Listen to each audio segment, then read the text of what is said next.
something that's much of a burning issue. It's A's and Nays, by the way. Every Thursday we talk about stuff that's happening on the floor of the National Assembly. We educate you on some of the proceedings in the National Assembly. And today we're talking about a particular group of people who were given a nod on the floor of the National Assembly. And you remember last week, if I'm not mistaken, I did bring to your attention what the senior advocate of Nigeria, Femi Falana, had to say about that. He did say that APC PDP members are not qualified to be appointed as INEC Rex. Yes, resident electoral commissioners. Femi Falana, the rights lawyer, had faulted the nomination of 4 out of 10 persons nominated as resident electoral commissioners last week by President Bola Tinubu. He noted that the Constitution prohibits persons or a person who are card-carrying members of either the ruling party or any political party.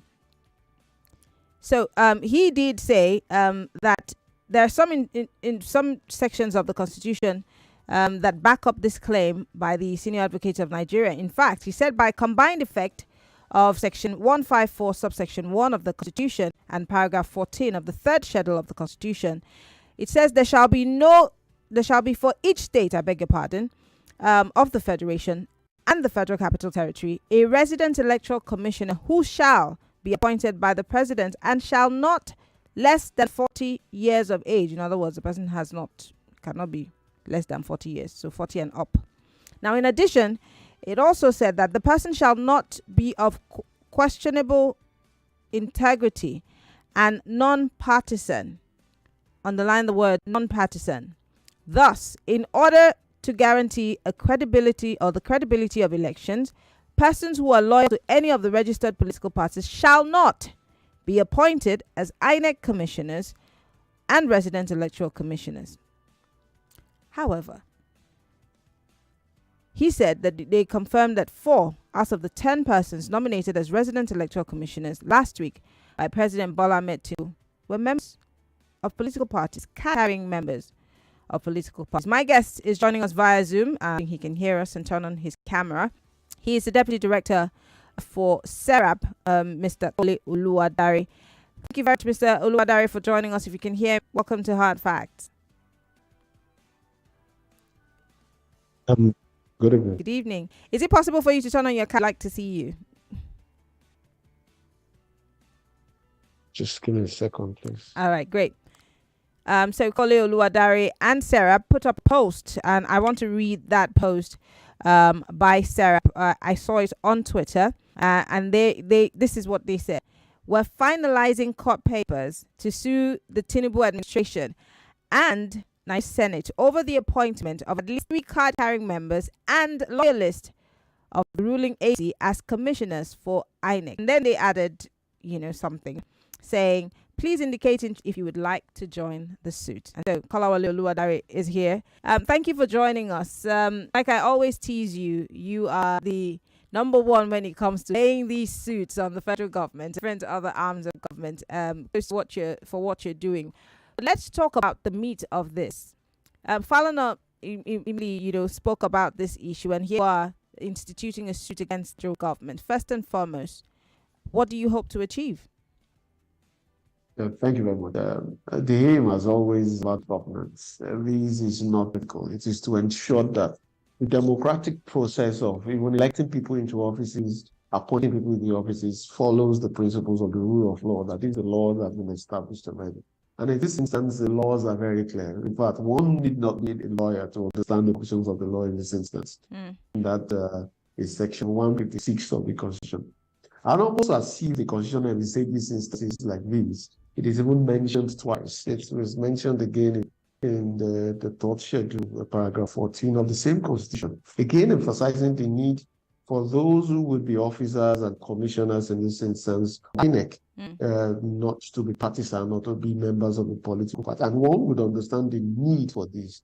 It is to ensure that INEC is really in the at all, given the context of our present democratic experience.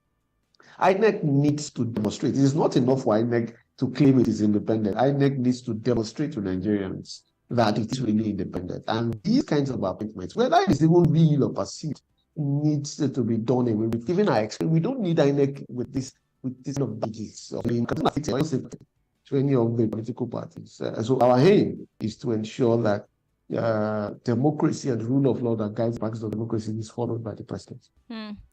Now, you're mostly also, in fact, you have joined the Senate in this suit, being that they were the ones who gave a nod to these gentlemen. And for those I'm sorry, the Senate is supposed to be a group of people who legislate. In other words, they make these laws and they're supposed to follow it. But they give a nod to these gentlemen. So let me start by, for example, I saw a picture of one of them who they allegedly said used to be a member of the opposition, and then of course he's one of those who's been given that nod. He was seen in action wearing a t-shirt with the governor and the deputy governor's face and campaigning. He was seen campaigning. Now, what exactly, as a lawyer now, what exactly makes a person partisan? Because you know what they say, we're all political animals. If in my heart of hearts, I'm a journalist, I'm not supposed to take any position whatsoever when it comes to political parties. And maybe, for example, I vote for a certain political party. Is that not me being partisan? I mean, except if I say I'm not voting for anybody, I'm going to be in the middle. What exactly characterizes partisanship in this instance, and what the Constitution is saying about these INEC officials? Thank you very much. Just a bit of a correction. The suit is yet to be filed. You are yet to file it, yes. And hopefully, if the president sees reason and he agrees with Nigerians, this will not end up being another public interest lawsuit. Okay. And I like the way you've looked at this, but in response, it's very important that we do not lose focus of context. And in this instance, context will be the role of INEC, the antecedents of INEC, and all the relations we've had since 1999, and the perceptions of the people. And even instances where this had happened under previous administrations. I remember the case of certain Loretta Onoche under the Buhari administration. Those are all the things we need to put into focus when we are looking at these laws. So when you look at the framing of the law, in section 156, it says that the person who is so appointed will not be a member of a political party. But in the third paragraph, in the third schedule of the Constitution, it uses the word non-partisan. So when you say someone is non-partisan, within the context of the duties of INEC, that would take on a different character, which is why in the interpretation of laws, even the courts are permitted to look at context, circumstances in interpretation of the law. And in this instance, the picture that has surfaced online, which I've not seen any credible proof debunking it, clearly shows individuals wearing what belongs to a political party on a campaign ground. So being partisan in this context cannot be limited to being a card-carrying member. And I'm sure that is why the drafters of the Constitution, when they put it in section 156, used the phrase member of a political party. But in the top paragraph, they use the word non-partisan. It can mean the same thing in English, but looking at the context, of course, they would mean different things. Non-partisan means no sympathy, no leaning, no affiliation with any of the political parties. It doesn't mean you cannot vote. That is different. All citizens are entitled to vote, and all citizens are also entitled to belong to a political party. But to hold such an important position, given our history and antecedents and the purpose of this law, one must be seen as not having any kind of sympathy. And it's really in the interest of everyone, including the president and the ruling party also, that whatever outcome of elections are held by INEC is seen and believed by everybody to have been free and fair, because all the stakeholders in INEC are seen to be non-partisan, which is why both in law, fact, and even morality, these appointments for these individuals made by the president, I do not think it's to the provisions of these laws that guide the action of the president. And the Senate, for them to have confirmed this, in spite of the popular outcry and the role they have as legislative gatekeepers, the president has made a mistake, so to speak, to have put forward these names. Right? We have these layers in government as part of the checks and balances of government to ensure that if the president has done this, the Senate is there to ensure they can't reject these names and tell the president to come up with other names. But they didn't do that. They allowed it to pass. And now we're having conversations like this, which we need not have in the first place. But then there is also that claim that, look, he used to be, yes, of course, he indeed was a member of a political party, but he has resigned. He had resigned? Because you also here said that you can, as it is a right of every Nigerian to be a member of a political party. It's a right of every Nigerian to vote. Yes, so he probably was a member of a political party at some point. And then he decided that, you know what, I'm going to step aside because I might be having to take a huge position. Does that not count? I'm playing the devil's advocate here. Yeah, I think you are playing it so well. And that is why in talking about things like this, we cannot be technical. We cannot afford to. We need to look beyond the semantics, the wordings of the letter. And like I've said earlier, even the law allows the courts in the interpretation of the law to be mindful of context and the intention of the legislature. The intention of the and again, I'll point out something which looks like we can think it's a coincidence. But in paragraph 14 of the third schedule, the provision of someone who will be a member of the commission, he said that he will be a non-partisan and a person of unquestionable integrity. Those things were put side by side. It means the conjunction, both conditions need to be fulfilled. And if there is anything that creates an impression, it's important that facts and perception may appear to be two different things. But you will also agree with me that in our democracy, in our experience, perception and fact might be important to the role of INEC. With the way we've seen every election is more or less challenging the courts, and we've seen what that has caused, including electoral violence in some instances. Which is why INEC, the president in this instance, must be seen to demonstrate that ability to be fair and objective. So when can we say someone who used to belong to a political party and has resigned is really non-partisan? And then that brings up. Can we also say that there is no Nigerian, or that there is? Can we also say that anybody who has a right to join a political party, or may not even join, is not sympathetic to a certain political party? I mean, I may not be a member. Right now, I am not a member of any political party. Does it mean that I'm not sympathetic to a certain political party? Because this is, whether you like it or not, we're in an age of a technicality. I mean, you've seen that happen. Which is why perhaps you would not want to put yourself in a position where you take up these positions. And forget, this is a public office. You need not take up public office. First and foremost, as a citizen, you are conferred, some rights are conferred on you. It's different. Taking public office is another step. It is something you offer yourself up to do, which is a sacrifice, by the way. Unless, of course, in Nigeria, where public office comes with a lot of things where it's no longer even seen as a sacrifice. And you should be willing to pay for that sacrifice. So in this instance, this brings us many issues of fact and law that the courts would have to examine. For instance, when did he join the political party? For instance, when did he resign? And then, did he have knowledge? Is there any intention behind that resigning in anticipation of this? And those things will be looked at by the court ultimately to determine whether this individual's appointment is lawful or not. But much more importantly, this is why it's very important in the legal action that we are planning to file. The buck stopped at the president's table. He shouldn't have done this already. He should have done this in the first place. If he's ready to commit to demonstrate the ideas of democracy, he shouldn't have done this. The Senate, if they really intend to adhere to the principle of rule of law and to be seen as fair, they shouldn't have confirmed this individuals. There are other Nigerians, of course, that would do the same thing that these individuals won't do. So it's the interest of democracy and everyone's interest, particularly I and the president, to be seen. That there is a saying that is said in law that justice must not only be done, it must be seen to have been done. And in this instance, people need to see that the president is fair. People need to see that INEC is of. INEC does not, I do not think by antecedent INEC has that record in the of Nigerians already. And actions like this just makes it worse. Well, I want to bring Lagos into this conversation. If you want to be part of the conversation, you have questions for my guest. Kolawole Oluwadare is the Deputy Director of SERAP.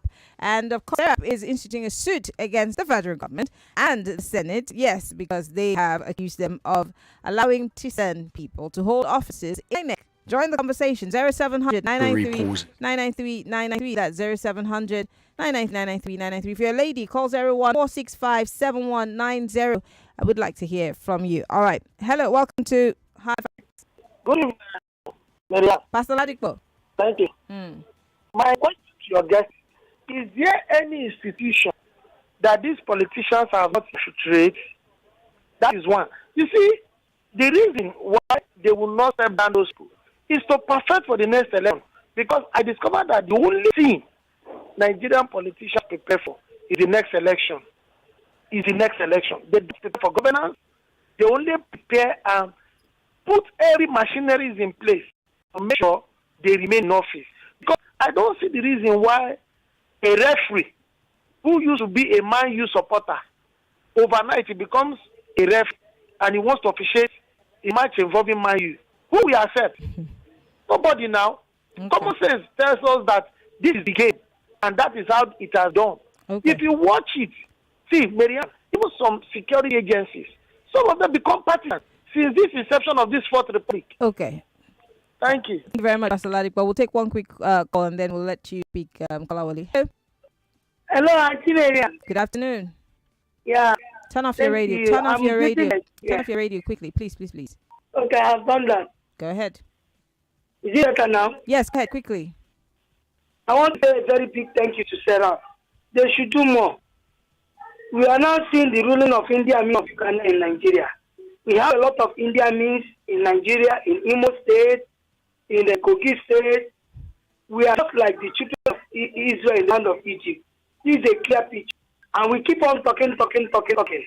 They have bought machinery to clear us like a cockroach. But let me tell them, nobody is greater than God. Okay. Any man, any woman, be a that is ruling us like India Mean of Uganda and ruling us like fellow with will never wake up.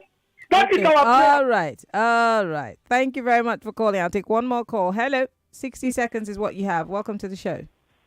Yeah, good afternoon, Marianne. Good afternoon. Rapro is my name. Rapro, go ahead, please. Yeah, Mr. Kolawole, I welcome you. God bless you. I love this kind of people. Powerful men, powerful civilians. I want you to go on and fight that suit because you want to give Nigeria what they want. Credible elections, as what we are fighting for. We don't need all this nonsense. Go on and fight the suit. We need credible election in this country. Thank you and God bless you. All right. Thank you very much, Rapro, for calling. Kolawole, there was a question that Pastor Ladipo asked. Is there any institution that politicians have not infiltrated? It's almost, it reminds me of this. If you ask me, who I go ask? I thought it was rhetorical, really, because I wouldn't be privy to that fact. Which is why you see the actions of the president and the Senate just fuels these perceptions, which perhaps may not be true, and it's up to them to prove to Nigerians. Because we need to understand the concept of democracy and governance. If the president can go around Nigeria for days, convincing Nigerians why is the best person for the job, it means throughout his 4 years in office, he also needs to convince Nigerians that he's using power in their favor and his objective is fair, he's independent. Actions like this just fuels that perception, which they are trying very hard to debunk. I really don't think they are trying, in my own view, to debunk, really. Interesting. Well, I have a quick minute. Let me see if I can take one quick call. Hello. Welcome to Hard Facts. Hello. Mariam, good evening. Good evening. You have 40 seconds if you can quickly get to the point. My name is Jeremiah. So I just want to applaud the SERAP man in your studio, what they have been doing. I want to encourage them to keep it up in spite of the fact that people try to vilify them, how many cases have they won in court and all that. SERAP is only, maybe there are other organizations like Amnesty International, which I'm a part of, that will sue, come out to say, we sue president. For example, like APC, Tinubu nominating career member into INEC. I want to admonish as many Nigeria as you can. Please support these people. Evil is too much for politicians against Nigeria, so that we fight this evil to the ground. Thank you so much. God bless you. All right. Thank you very much for calling. Oluwadare is the Deputy Director, SERAP. We're talking about a suit that they are instituting against Mr. President, the federal government, and the Senate for allowing, in their words, partisan people into the Electoral Commission. We'll take a quick break. When we come back, Kolawole is still here to take some of your questions if you have them. We'll be right back after this break.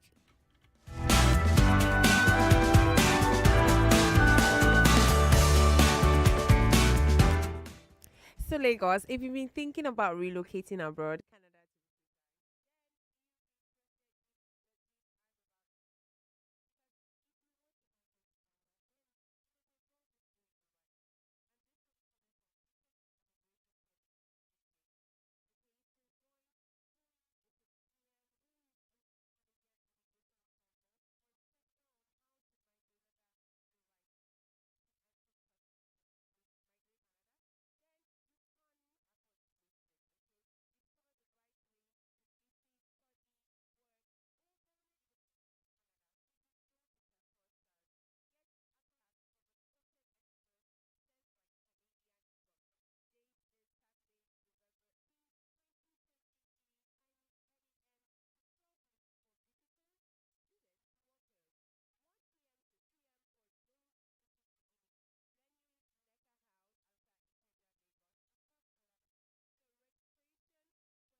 Fundament on Nigeria Info. Are you ready? 99.3 Nigeria Info. Our number one station for talk. Let's talk. Welcome back to Hard Facts. All right, we're back, and we have just 2 minutes before we say our goodbyes on the show today. Yes, I know the conversations are so great, but then there's very time to have the conversation. My guest is Oluwadare. He is the deputy director of SERAP, and he's been talking about the suit that they are instituting against the federal government. Yes, of course, because they are saying that some partisan persons have been picked to be electoral commissioners in INEC. And before we went on that break, people sent us messages, and I want to read them out, and then Kolawole will wrap up with that. This one says, kudos to your guest. He mentioned joining the suit. How can one join the suit, and what criteria for joining the suit? Do I have to be a lawyer to join? Kolawole.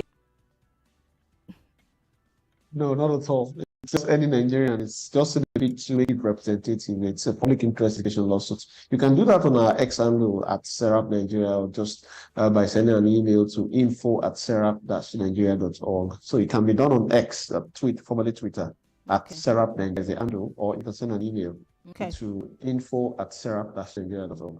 Okay. Kolawole, because we have 1 minute before we wrap up, I just want you to, going forward, because, somebody mentioned that, that people ask you how many suits you've won, how many, is this something that is going to reassure Nigerians of hope for in the future for a pure and a clean electoral process? Is this something we can hold out hope for? Yes, not the type the politicians promise, though. I can only promise a hope of good governance if we continue to engage government, hold government accountable. Of course, the word of politics, tribe, and religion. Yes, certainly. We cannot afford to give up, really. That wouldn't help anyone. Okay. Kolawole Oluwadare, once again, is the Deputy Director of SERAP, and he's been talking to us here on A's and Nays. Thank you so much, Kolawole, for being here. Great work that you're doing. We appreciate you. Thank you very much. All right. Lagos, we're going to leave it here because we have some information for you, and Kemi is here. Kemi. Lagos. Do not forget that you too can join the winning team. Yourself some good money here on 99.3 Nigeria Info. We are more than just radio. Subscribe to our YouTube channel at Nigeria FM. Check us out on Facebook at Nigeria Info 99.3. Follow us on Twitter at Nigeria Info FM and on Instagram at Nigeria Info FM Lagos for live updates as it happens. 99.3 Nigeria.